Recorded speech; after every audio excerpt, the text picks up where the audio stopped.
What a time to be alive. Everybody, I think I just want to start off by being grateful and choosing gratitude.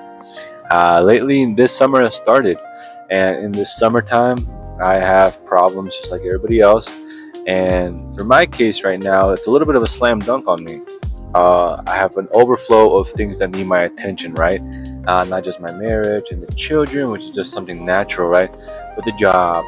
All in all, my day looks like starting from the crack of dawn to midnight, and I rest to get some sleep in and move forward. But why do I bring it up?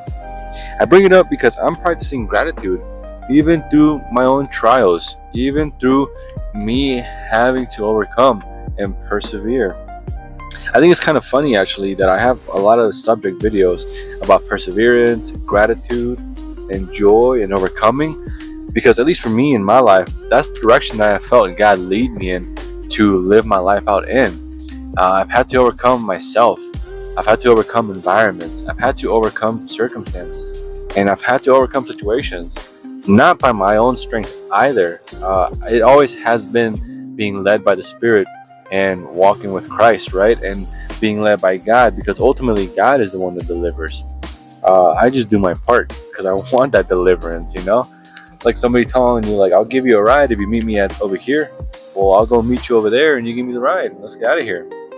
Now, I'm personally practicing gratitude and joy because I'm somebody that's very easy to get negative. I'm very easy to get negative in the context that I get fed up, I get impatient, and at least I truly believe this, man. Mentally, I can get tilted, you know? And if you get mentally tilted, you can lose your way, you can lose your flow. You don't want to lose your way, you don't want to lose your flow. Even when you're playing a sport, right? Some of the things that they tell you is to keep your head up and not get discouraged mentally, because if you get discouraged mentally, that will lead on to you being discouraged, period. You will not play as good. You gotta just not care. Even this YouTube, I gotta apply more pressure to actually create these videos. It isn't just something that I'm creating hobby-wise because I want it to grow. I want it to grow, and that's cool. But God really has let it in my heart and in my spirit to do this, something that I would not have done on my own or have been encouraged to. And I feel like God has encouraged me too. And it's been a joy. I think it's kind of cool. I enjoy the editing process. I'm enjoying more and more of the voiceovers and adding the gameplay. And sometimes just adding gameplay and showing it is kind of fun, you know? But all in all, the joy and the gratitude, man, I think there really is something to always be grateful about, you know? I'm alive, I'm healthy, safe, and sound. I got a wife, I got children, I got a job, I got a car, I got a roof over my head, I got food. You know, a lot of things to be joyful over. And the world, but the enemy really looks to steal, kill, and destroy, and even steal joy and gratitude. You know, they've said that the neurons that activate in your brain impulse when you are anxious, that light up on a scan, the same ones can actually light up for you when you also respond in gratitude. So you can only respond in one way or the other, in anxiety or joy and gratitude. And it has not been easy for me to be someone that's grateful. I've been pessimistic growing up, a little bit of an edgy guy, you know, an anti joy, I would say, growing up, you know. But I'm practicing more and more joy and gratitude because I have a wife, I have children. I want to raise them up in ways that whatever the roof of my personal achievements are in this life, that's going to be the ground that they till and so on, and they start off from, you know, breaking these generational cycles. And I was just telling my wife the other day too that we're facing generational cycles me and her have since before we even started having children, yet even more so afterwards, and how much these generational curses are being broken off. I mean, I personally grew up without a father. You know, I know the man, I've met him a handful of times, I've even lived with him. But to say that he has been present there as a father that I would have hoped, I cannot say that he was. And I have my own struggles with my mom, who was single. But more often than not, I actually had a stepfather. And that came with its own set of things to overcome as well. But I bring up my father because I'm a father.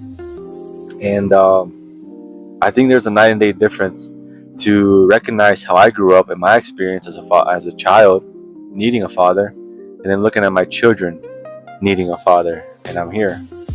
Now, am I the richest man in the county? No, not financially. I'd say I'm rich in other ways, right? With being blessed with a wife and children.